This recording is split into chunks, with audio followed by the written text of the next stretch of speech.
अस्सलाम वालेकुम, मैं हूं मोहम्मद काशिफ अर्रहमान फार्मासिस्ट और आप देख रहे हैं फार्मासिस्ट क्लिनिक चैनल। अगर आप हमारे चैनल पर न्यू है तो हमारे चैनल को सब्सक्राइब और फॉलो कर लें। फिर आज के न्यू टॉपिक न्यू मेडिसिन पर बात करते हैं। डॉक्सोलिन एक दवा है जिसका ताल्लुक अद्वियात के एक तबके से है जिसे ज़ानतिन्स कहा जाता है। ये बुनियादी तौर पर दमा और दायमी रुकावट पल्मोनरी बीमारी COPD के इलाज में इस्तेमाल होता है। डॉक्सोलिन एयरवेज में हमवार पट्टों को आराम देकर काम करता है, जो सांस लेने को बेहतर बनाने और घरघराहट, सांस की किल्लत और खांसी जैसी अलामात को दूर करने में मदद करता है। दीगर ज़ानतिन्स जैसे थियोफिलाइन के मुकाबले में ख्याल किया जाता है कि डॉक्सोलिन एयरवेज पर ज़्यादा मुंतखब असर रखती है और ज़िमनी असरात का कम खतरा रखती है। ये ख्याल किया जाता है कि इसके दिल के हम महरक या मरकज़ी आसाबी निज़ाम के ज़िमनी असरात के बग़ैर ब्रोंकोडिलेट असरात होते हैं। डॉक्सोलिन के कुछ आम ज़िमनी असरात में मतली, अल्टी, इसहाल, सर दर्द, चक्कर आना और पेट में तकलीफ शामिल हो सकती है।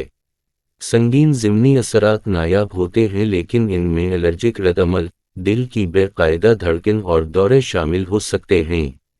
ये ज़रूरी है कि तजवीज़ करदा खुराक पर अमल करें और अगर आपको ज़िमनी असरात का सामना हो तो अपने हेल्थ केयर फराहम कुनिंदा को मतला करें।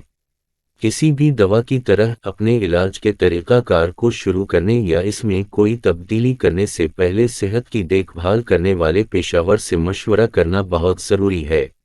वो आपको आपकी मखसूस तिब्बी हालत की बुनियाद पर इंतहाई दरअसत और ताज़ा तरीन मालूमात फराहम कर सकते हैं। डॉक्सोलिन की खुराक इनफिरादी, इनकी तिब्बी हालत और इनके सेहत की देखभाल फराहम करने वाले की मखसूस सिफारिशात के लिहाज से मुख्तलिफ हो सकती है। ये ज़रूरी है कि आप अपने डॉक्टर की तजवीज़ करदा खुराक और हदायत पर अमल करें। दर्ज झैल मालूमात एक उमूमी रहनुमा खतूत फराहम करती है, लेकिन इसे पेशा वराना तिब्बी मशवरे की जगह नहीं लेना चाहिए। दमा या COPD वाले बालिगों और नौइमरों 12 साल और इससे ज़्यादा के लिए मामूल की इब्तदाई खुराक 400 मिलीग्राम है, जो ज़बानी तौर पर रोज़ाना 2 बार ली जाए।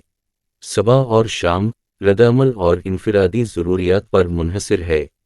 खुराक को 800 मिलीग्राम फी दिन तक बढ़ाया जा सकता है, 2 खुराकों में तकसीम किया जा सकता है। दमा या COPD वाले बच्चों 6 से 11 साल की उम्र के लिए तजवीज़ करदा इब्तदाई खुराक 200 मिलीग्राम है, जो ज़बानी तौर पर रोज़ाना 2 बार ली जाए। अगर ज़रूरी हो तो खुराक को 400 मिलीग्राम फी दिन तक बढ़ाया जा सकता है, 2 खुराकों में तकसीम किया जा सकता है। ये नोट करना ज़रूरी है कि ऊपर दी गई खुराकें उमूमी रहनुमा खतूत हैं और आपका डॉक्टर आपकी मखसूस हालत और इलाज के रद्द-अमल की बुनियाद पर एक मुख्तलिफ खुराक तजवीज़ कर सकता है। हमेशा अपने डॉक्टर की हदायत पर अमल करें और इनसे मशवरा किए बगैर अपनी खुराक को एडजस्ट न करें। अगर आपको डॉक्सोलिन या किसी दूसरी दवा की खुराक के बारे में कोई सवालात या खदशात हैं तो ज़ाती मशवरे के लिए अपने हेल्थ केयर फराहम कुनिंदा से मशवरा करना बेहतर है।